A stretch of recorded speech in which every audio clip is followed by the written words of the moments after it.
Constipation are మలబద్ధకం అంటే ఏంటంటే ఎవరైనా పేషెంట్స్ కానీ ఎవరైనా మోషన్ని ఈజీగా ఫ్రీగా పాస్ చేయకపోయలేని సిచ్యువేషన్ మనం కాన్స్టిపేషన్ అని అంటాం. దీనికి పర్టికులర్గా మల్టిపుల్ రీజన్స్ ఉన్నాయి.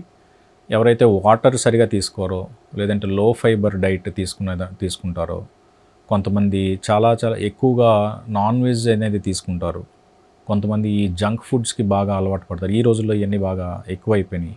వీటి వల్ల ఏంటి అంటే స్టూల్ ఫార్మేషన్ అనేది తగ్గుతుంది, స్టూల్ మూమెంట్ అనేది తగ్గుతుంది. దానివల్ల హార్డ్ స్టూల్ ఫామ్ అవ్వడం అండ్ మోషన్ ఫ్రీ అవ్వకపోవడం అనేది జరుగుతుంది. సో దీనికి మనం ట్రీట్మెంట్ పరంగా చూసుకుంటుంటే అడిక్వేట్ లిక్విడ్ ఇంటేక్ అనేది చాలా important. Like water adequate, like 3 to 3.5 litres per day.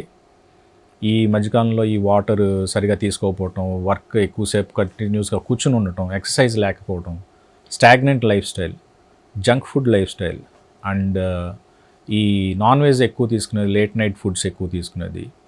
So ఈ రీజన్స్ అన్నీ కూడా వాటర్ ఎక్కువ సరిగా తీసుకోవటం, ఎక్కువగా హై ఫైబర్ డైట్ ఉండే ఫుడ్ తీసుకోవటం, ఈ నాన్ వెజ్ని లిమిట్లో తీసుకోవడం, దాని తర్వాత మూమెంట్ ఎక్సర్సైజ్ అనేది మన డైలీ పార్ట్లో రొటీన్లో ఒక పార్ట్ కింద ఇంక్లూడ్ చేసుకోవటం. ఫర్ సపోజ్ కాన్స్టిపేషన్ డెవలప్ అయింది, లైక్ కొంతమంది ఎల్డర్లీ పీపుల్కి బై డిఫాల్ట్ కాన్స్టిపేషన్ స్లోగా ఏజ్ పెరిగే కొద్దీ మూమెంట్ తక్కువ ఈ కాన్స్టిపేషన్ డెవలప్. థైరాయిడ్ తక్కువ ఉన్న పీపుల్కి, థైరాయిడ్ హార్మోన్ తగ్గిన వాళ్ళకి కాన్స్టిపేషన్ వస్తుంది.